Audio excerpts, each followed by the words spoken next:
దాని కంటిన్యూషన్ ఉండదు. ఏపీఎంబీ government of ఏపీఎంబీ maritime board నియంత్రణలో ప్రభుత్వ ప్రైవేట్ భాగస్వామ్య పద్ధతిలో పీపీపీ మోడ్ కింద నిర్వహించబడుతున్నాయి. విశాఖపట్నం జిల్లాలోని గంగవరం పోర్ట్, కాకినాడ జిల్లాలోని Kakinada deep water port, Sri Potti Sriramulu Nellore జిల్లాలోని కృష్ణపట్నం పోర్ట్ ఈ కింద ఏపీఎంబీ కింద మ్యారిటైమ్ బోర్డు నిర్వహిస్తా ఉంది. కాకినాడ జిల్లాలోని Kakinada anchor port, doctor BR Ambedkar Konaseema జిల్లాలోని పోర్ట్. ఈ ప్రశ్నకు సమాధానం విశాఖపట్నం పోర్ట్ కేంద్ర ప్రభుత్వ నిర్వహణలో ఉంది. ఒక సంవత్సరానికి 141.6 మిలియన్ మెట్రిక్ టన్స్. విశాఖపట్నం జిల్లాలోని ఆదాని గంగవరం పోర్ట్ పీపీపీ మోడల్లో నియంత్రణలో 64 million tons. Kakinada deep water port PPP మోడల్లో నియంత్రణలో 26 మెట్రిక్ టన్లు.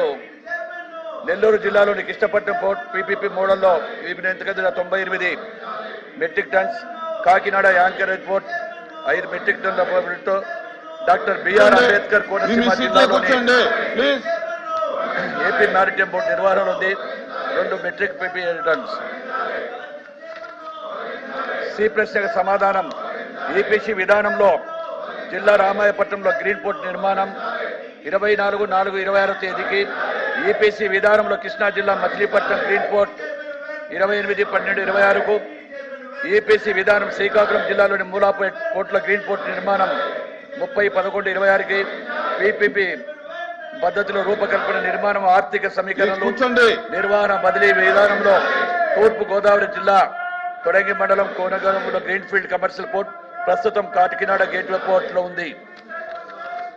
అదేవిధంగా డీ పోర్ట్ దీనికి సమాధానం ల్యాండ్ లార్డ్ మోడ్లో నిర్మిస్తున్న పోర్టులైన మూలాపేట పోర్ట్, మచిలీపట్నం పోర్ట్ మరియు రామాయణపట్నం పోర్ట్ రైలు మరియు రోడ్ కనెక్టివిటీ అవసరమైన భూమి మరియు నిర్మాణ ఖర్చులు ప్రస్తుతం ఆంధ్రప్రదేశ్ మ్యారిటైమ్ బోర్డు సమకూరుస్తుంది. పీపీపీ విధానంలో కాకినాడ సెట్ పోర్ట్ విషయంలో NH16కి రోడ్డు అనుసంధానాన్ని NHAI అందిస్తుంది. ఆంధ్రప్రదేశ్ ప్రభుత్వం రాయితీదారుడు ఖర్చుతో రైలు అనుసంధానానికి భూసేకరణకు వీలు కల్పిస్తుంది. అధ్యక్ష